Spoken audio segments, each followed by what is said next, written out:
कहते हैं हमारे धर्म में आ रहे हो, अपने राम मंदिर में हमें ढुकाओ, अपने राम मंदिर में हमारे मुसलमान भाइयों को उसमें लो, उनकी कमेटी में लो, तब बात बने, तब हम सोचें कि वो एक हमारा भला चाहते हैं।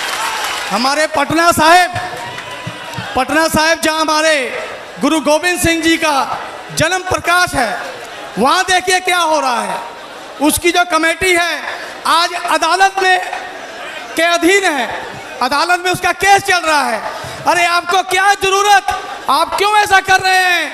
हमारे पंजाबी सिख समाज की कमेटी, सिख समाज का धर्म, सिख समाज की पटना साहिब का गुरुद्वारा, उसमें आप क्यों इंटरफेयर कर रहे हैं? देखिए, अगर मिल करके रहेंगे तो ही जीतेंगे।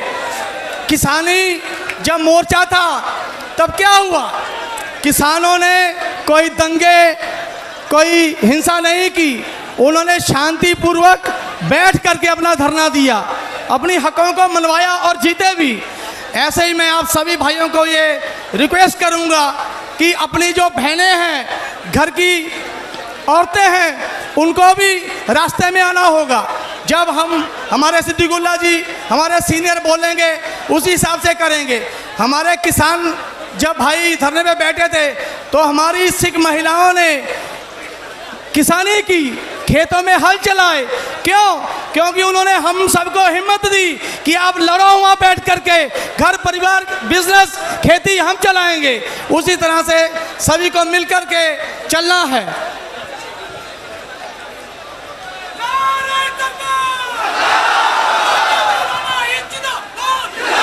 जिंदाबाद, जिंदाबाद, जिंदाबाद।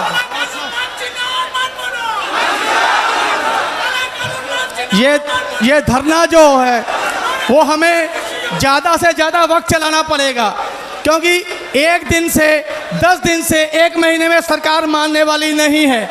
सालों साल अगर हमें ये धरने लगाने पड़े, रोज मुजाहरे करने पड़े, अगर दिल्ली भी जाना पड़े तो हम सब मिलकर चलेंगे, हम सब मिलकर चलेंगे। आखिर में आप ही का नारा, नाराए तकबीर, नाराए तकबीर। नमस्कार, धन्यवाद। गुरु जी का खालसा, श्री वाहिगुरु जी की फतेह। बिस्मिल्लाहिर्रहमानिर्रहीम। मंच पर उपस्थित मुस्लिम समाज के धार्मिक और सियासी भाइयों और आप सभी,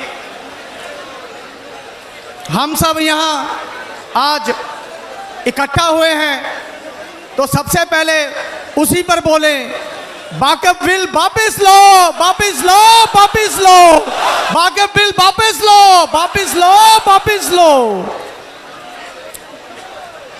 आप सभी को पता है ये जो हिंदुस्तान की सरकार है, जो अभी मौजूदा सरकार है, वो कभी हम सब धर्म के बसिंदे, हम सब धर्म के लोग, हम सब धर्मों के एक साथ हो करके बैठ करके मिलाना नहीं चाहते, मिलकर बैठना नहीं चाहते। वो हमेशा ये चाहते हैं, आपने कभी सुना था पहले हिंदू, मुस्लिम, ये सिख, ये ईसाई, ये बौद्ध, लेकिन जब से ये सरकार आई है तब से क्या हो रहा है? यही हो रहा है कि ये मुस्लिम है, इसे दबाओ, ये सिख है, इसके साथ जाति करो, ये सिख है, इसे खालिस्तान बोलो। आप मुस्लिम हैं, आपको ये गलत बोल करके गलत पेश करना चाहते हैं। सबसे पहले हम सभी को जो यहाँ धरने पे आए हैं, इस धरने को ज़्यादा से ज़्यादा टाइम तक चलाना चाहिए, जगह जगह धरने करने चाहिए। जैसे कि किसान जब किसान के साथ जब अत्याचार हो रहा था किसान बिल पे, तब किसानों ने क्या किया? एकजुट हो करके, पूरे देश ने एकजुट हो करके उसे जीता। दिल्ली गए, दिल्ली बैठे। अगर हम सभी को दिल्ली भी जाना पड़े तो हम दिल्ली भी जाएंगे। हम सब सिख समाज आपके साथ हैं। जब कभी हम पे भी कोई विपदा आए, तो आप सभी हमारे साथ खड़े हैं। हम भी ये वादा करते हैं सिख समाज आपके साथ है। इस बिल को हम लोग नहीं मानेंगे। आपको ये पता होगा आज महाराष्ट्र में क्या हो रहा है। महाराष्ट्र में नंदेड़ साहेब, उनको ज़मीन जो थी हमारी, वो हमारे महाराज रणजीत सिंह के वक्त में मिली थी, लेकिन क्या हुआ, उस पर भी आहिस्ता आहिस्ता ये अपना कब्जा कर रहे हैं। ये क्या कर रहे हैं, आज वहाँ जो हमारी सिख समाज की कमेटी है वो कमेटी बनने नहीं दे रहे, ये अपने लोग वहाँ डाल रहे हैं। अरे हम लेटर है जो हम सब की तरफ से जाएगा, हम सब उस पर साइन करेंगे, हम सब के दिल की आवाज़ है। लेटर है to honourable Prime Minister of India, PMO South Block New Delhi. Respected Prime Minister, we the undersigned citizens urge your government to immediately repeal the Waqf Amendment Act 2025 as it violates fundamental rights guaranteed under Article 14, 25 and 26 of the Indian Constitution. The act undermines the autonomy of Waqf boards and encroaches upon the religious freedom of minority communities by granting excessive powers to bureaucrats.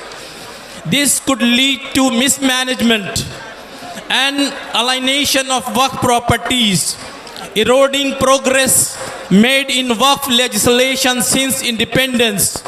The law was passed without giving due consideration of the objections raised by the members of Joint Parliamentary Committee and stakeholders, revealing the central government's intent to seize control of Waqf administration and sideline the Muslim minority from managing their own religious endowments. Sincerely yours. Urdu तर्जुमा मैं आपके सामने इसका सुना दूं।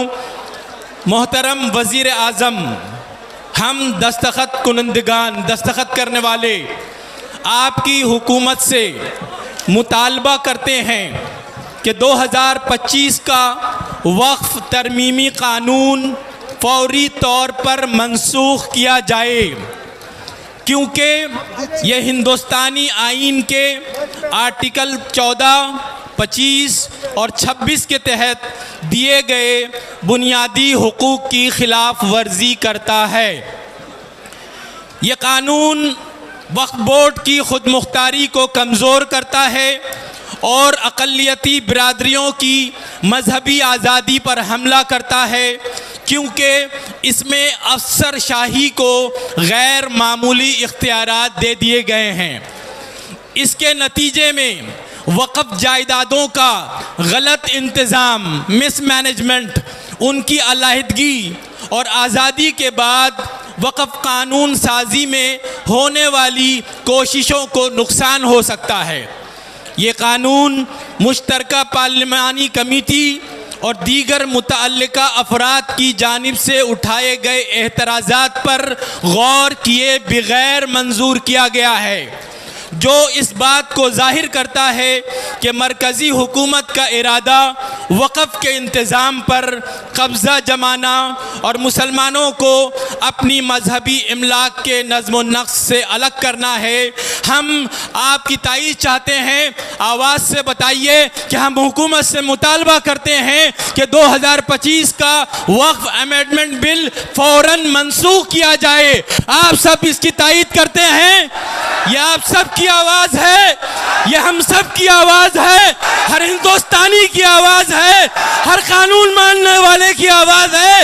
यह कानून हम नहीं मानते, यह कानून खुला हुआ जुल्म है।